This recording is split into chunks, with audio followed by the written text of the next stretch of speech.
des dizaines de personnes gardées sur le site de Togo 2000 ont été relâchées dans la nuit du 26 au 27.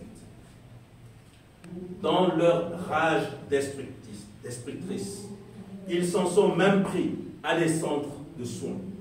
À l'hôpital de Baie, ils ont incendié une ambulance et interpellé M.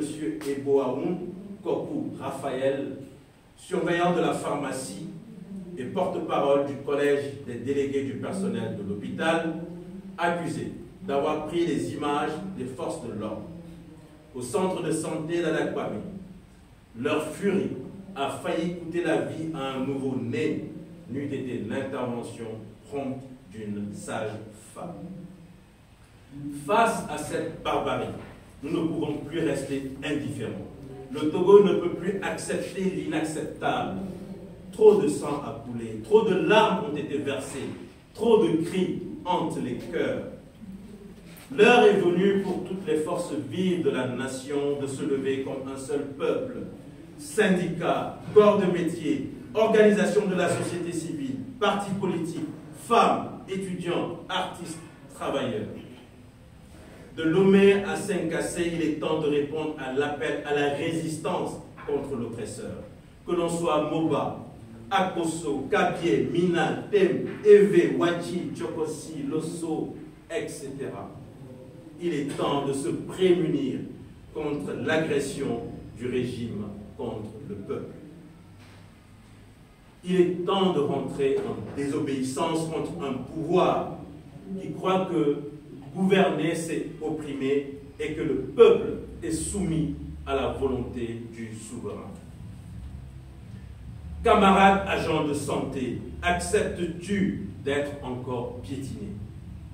Chers frères et chères sœurs, avocats, magistrats, peux-tu tolérer cette situation de non-loi, d'impunité scandaleuse pour les assassins qui continuent d'écumer nos rues? Ô femmes, mères, sœurs, acceptes-tu que tes enfants soient battus sans raison ou assassinés? Mon père, mon frère, acceptes-tu que tes enfants et tes petits-enfants soient perpétuellement sous le joug d'un pouvoir despotique? Non. Non. Ces violences ne sont pas de simples bavures. Elles traduisent une politique de terreur. Elles illustrent une dérive autoritaire que nous dénonçons de toutes nos forces. Elles traduisent l'incapacité d'un pouvoir à répondre aux demandes de son peuple et qui n'a désormais pour seule solution que la violence aveugle. Les organisations de la société civile et les organisations de défense des droits humains interpellent le gouvernement et particulièrement le président du Conseil des ministres et exigent 1. La vérité et la justice pour les victimes. 2. La fin immédiate des violences d'État et de l'impunité qui nuisent à la paix et à la cohésion sociale et qui risquent d'engager notre nation sur un chemin chaotique. 3. La libération sans condition de toutes les personnes arrêtées. 4. Le respect du droit de manifester qui est un droit constitutionnel que les Togolais se sont librement donnés. Et 5. Une enquête internationale indépendante pour faire la lumière sur ces crimes et traduire les responsables devant la justice.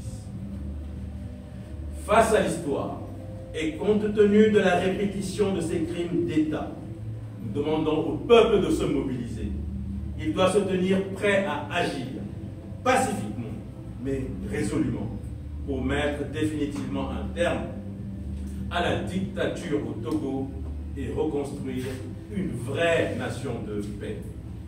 Fait à Lomé le 29 juin 2025, ont signé les organisations de la société civile et les organisations de défense des droits humains. Je vous remercie.